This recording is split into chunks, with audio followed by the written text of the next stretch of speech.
Hello नमस्कार, मैं कृष्णकांत। देखिए, आज फिर मैं आया हूँ दूसरी वीडियो लेकर के।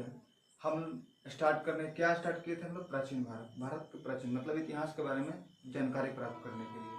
और आप हमारे वीडियो को आप शेयर कीजिए और इसको चैनल को हम सब्सक्राइब कर लीजिए, क्योंकि जब भी मैं वीडियो आप लोग ये अपलोड करूँ तो आपके पास सबसे पहले नोटिफिकेशन जा सके। और जो हम बताने जा रहे हैं बहुत सारे कामों में आपको काम आएगा, बहुत सारे कंपटीशन एग्जामों में आपको काम आएगा। तो हम लोग पढ़ रहे थे क्या, प्राचीन भारत में ऋग्वेद को कल हम समाप्त किए थे अगले पिछला वीडियो में। अब हम पढ़ने जा रहे हैं क्या, यजुर्वेद, दूसरा नंबर यजुर्वेद। यजुर्वेद के बारे में जानकारी प्राप्त कर रहे हैं। तो आपको क्लियर नजर आ रहा है ना? देख लीजिए ठीक से एक बार, क्योंकि चमक रहा होगा तो फिर इसको हम एडजस्ट करेंगे। इसको क्लियर है ना?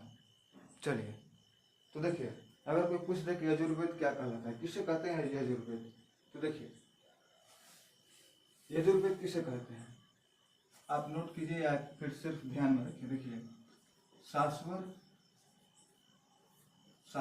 पाठ के लिए मंत्रों तथा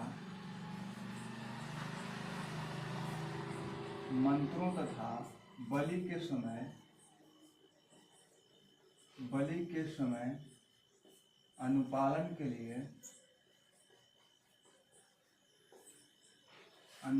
के लिए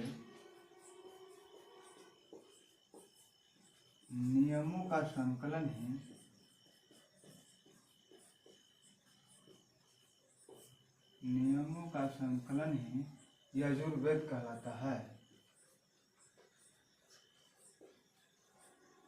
यजुर्वेद कहलाता है। अगर कोई आपसे पूछ दे कि यजुर्वेद किसे कहते हैं यजुर्वेद, तो देखिए, शाश्वत पाठ के लिए मंत्रों तथा बलि के समय अनुपालन के लिए नियमों का संकलन ही यजुर्वेद कहलाता है। आपको दिखाई दे रहा है क्लियर ना? शाश्वत पाठ के लिए मंत्रों तथा बलि के समय अनुपालन के लिए नियमों का संकलन ही यजुर्वेद कहलाता है। देखिए आगे देखिए, इसके पाठ्यकर्ता को अध्वर्यु कहते हैं। इसके जो पाठ्यकर्ता है इसको क्या कहते हैं? अध्वर्यु। इसको आप नोट कर लीजिए, ये हो सकता है एग्जाम में आएगा। पाठ्यकर्ता को क्या कहते हैं? अध्वर्यु, ठीक है ना? इसके पाठ्यकर्ता को अध्वर्यु कहते हैं। यजुर्वेद में यजुर्वेद में यज्ञों के नियम एवं विधि विधानों का संकलन मिलता है। इसमें क्या मिलता है यजुर्वेद में?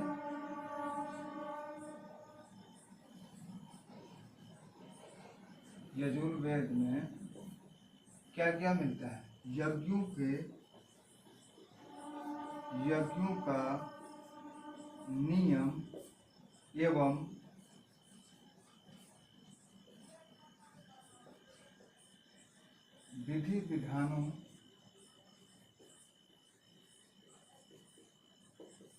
एवं विधि विधानों का संकलन मिलता है। क्लियर नजर आ रहा है? बहुत फीका उग रहा है कल यहाँ, लेकिन नजर आ रहा है ना? ठीक है, इसको नोट कर लीजिए। यजुर्वेद में यज्ञों के नियम एवं विधि विधानों का संकलन मिलता है। ठीक है, इसमें बलिदान विधि का भी वर्णन है। इस जो यजुर्वेद है इसमें क्या है? बलिदान विधि का भी वर्णन है। बलिदान विधि का भी वर्णन है, ठीक है ना? यजुर्वेद में बलिदान विधि का भी वर्णन है। और यह एक ऐसा वेद है जो गद्य एवं पद दोनों में है। यजुर्वेद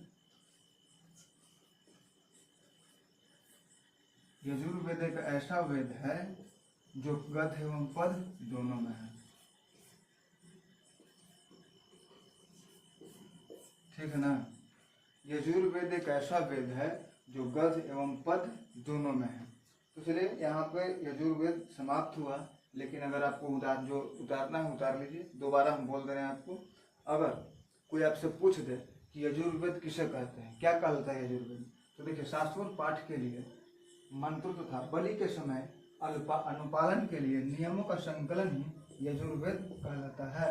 ठीक है, इतना समझ गए आप। तथा इसके पाठ्यकर्ता को, यजुर्वेद के पाठ्यकर्ता को क्या कहा जाता है, अध्वर्यु कहा जाता है। ठीक है, नोट कर लीजिए। यजुर्वेद में यज्ञों के नियमों एवं विधि विधानों का संकलन भी मिलता है। यजुर्वेद में यज्ञों के नियमों एवं विधि विधानों का संकलन मिलता है। ठीक है, इसमें बलिदान विधि का भी वर्णन है। यजुर्वेद में बलिदान विधि का भी वर्णन है। यजुर्वेद ही एक ऐसा वेद है जो गद्य एवं पद दोनों में है। ठीक है, नोट कर लीजिए। फिर आगे चलते हैं, नोट कर लीजिए आप। चलिए आगे हम लोग क्या जानते हैं आप, आगे हम लोग जानते हैं सामवेद के बारे में। चलो 3 नंबर सामवेद। सामवेद दिखाई दे रहा है, यही धोखा दे रहे थे, बहुत स्लो हो रहा है। चलिए दिखाई दे रहा है ना, दिखाई देना चाहिए। देखिए सामवेद, सामवेद, सामवेद का मतलब क्या होता है, शाम का मतलब क्या होता है, शाम का शाब्दिक अर्थ होता है गान। शाम का मतलब क्या होता है, शाम का मतलब होता है गान। ठीक है, शाम का शाब्दिक अर्थ क्या होता है, गान। दिखाई दे रहा है आपको। इस वेद में मुख्यतः यज्ञों के अवसर पर गाए जाने वाले ऋचाओं का संकलन है। ठीक है, इस वेद में मुख्यतः यज्ञों के अवसर पर गाए जाने वाले ऋचाओं का संकलन है। ऋचाओं का अर्थ क्या होता है, ऋचाओं, ये ऋचाओं का मतलब क्या होता है, जानते हैं आप लोग, नहीं जानते हैं, बता रहे हैं आप लोगों को, नहीं जानते हैं तो। ऋचाओं का मतलब होता है कि मंत्र। ऋचाओं का अर्थ क्या होता है, मंत्र। मंत्र, ऋचाओं का मतलब मंत्र। तो क्या कह रहा है यहाँ पे कि इस वेद में मुख्यतः यज्ञों के अवसर पर गाए जाने वाले ऋचाओं का संकलन है। यज्ञों में गाए जाने वाले ऋचाओं का संकलन है, मतलब कि यज्ञों में गाए जाने वाले मंत्रों का संकलन है, सामवेद में है। ठीक है, ध्यान में रखिएगा। इसके पाठ्यकर्ता को उद्रात्री कहते हैं। जो सामवेद, जो ये मंत्र ऋचाओं हैं, जो सामवेद के जो पाठ्यकर्ता हैं उसे क्या कहते हैं, उद्रात्री, उद्रात्री कहते हैं। दिखाई दे रहा है, देखिए आज एडवर्टाइजमेंट में काम कर रही है, अगर नजर आ रही है तो। चलिए दिखाई दे रहा है ना, हाँ चलिए ठीक है, उतारिए उतारिए। इसका पाठ्यकर्ता को उद्रात्री कहते हैं। ठीक है ना। इसका संकलन ऋग्वेद पर आधारित है। इसका जो संकलन है किस पर आधारित है, ऋग्वेद पर आधारित है, सामवेद का। इसका संकलन ऋग्वेद पर आधारित है, सामवेद का नहीं। या ऋचाओं का जो संकलन है ना, ये ऋचाओं का जो संकलन है, जो ऋचाओं का संकलन है वो किस पर आधारित है, ऋग्वेद पर आधारित है।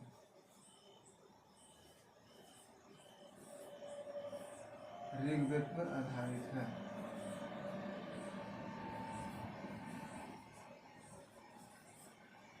इसका जो संकलन है वो ऋग्वेद पर आधारित है। दिखाई दे रहा है जी। चलिए ठीक है, देखिए इसका जो संकलन है वो ऋग्वेद पर आधारित है। ठीक है, इतना तक ध्यान में ना। इसमें 1810 सूक्त है। इसमें 1810 सूक्त है। सामवेद में क्या है, 1810 क्या है, सूक्त। ऋग्वेद में 1810 सूक्त है। नजर आ रही है 1810। चलिए काम चलाइए आज भर, अगली बार चलाएंगे क्लियर।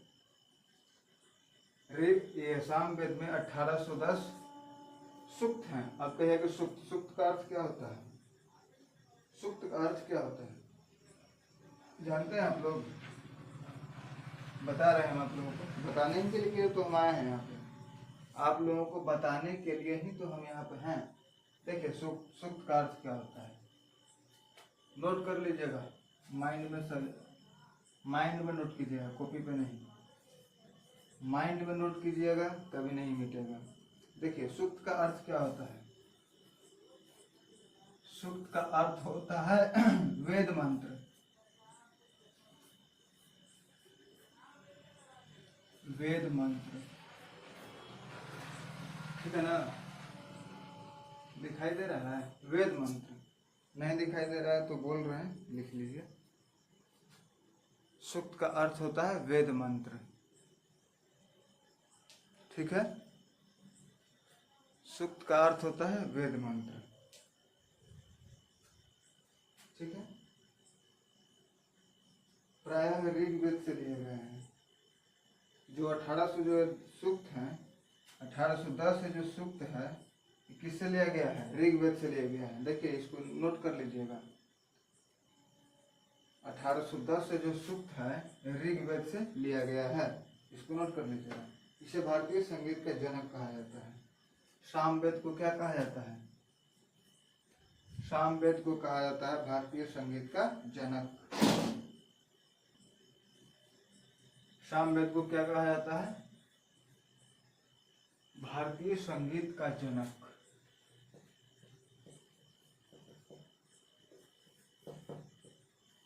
संगीत का जनक, भारतीय संगीत का जनक कहा जाता है। दिखाई तो नहीं दे रहा होगा, लेकिन आप नोट कर लीजिए, बोल दे रहे हैं। सामवेद को भारतीय संगीत का जनक कहा जाता है, ठीक है। यजुर्वेद तथा सामवेद में किसी भी विशिष्ट ऐतिहासिक घटना का वर्णन नहीं मिलता है, ठीक है ना। तो ये पेन नहीं उग रहा है, इसके कारण आज हम इस छोटी ही वीडियो बना करके समाप्त करते हैं। लेकिन सामवेद जो है समाप्त कर चुके हैं, सामवेद समाप्त हो गया। अगर आपको दिखाई नहीं दे रहा है तो फिर से हम बता दे रहे हैं। देखिए सामवेद, तो सामवेद में शाम का अर्थ क्या होता है, गान। शाम का शाब्दिक अर्थ गान होता है, ठीक है। इस वेद में मुख्यतः यज्ञों के अवसर पर गाए जाने वाले जो ऋचाएं हैं उसका संकलन मिलता है, सामवेद में मिलता है, ठीक है। तो ऋचाओं का अर्थ क्या होता है, ऋचाओं का अर्थ होता है मंत्र, मंत्र होता है, ऋचाओं का अर्थ मंत्र होता है। इसके पाठकर्ता को क्या कहते हैं, जो ऋचाएं हैं, ऋचाओं के पाठकर्ता को क्या कहते हैं, उद्रात्री कहते हैं, ठीक है। इतना आपको समझ में आ गया ना।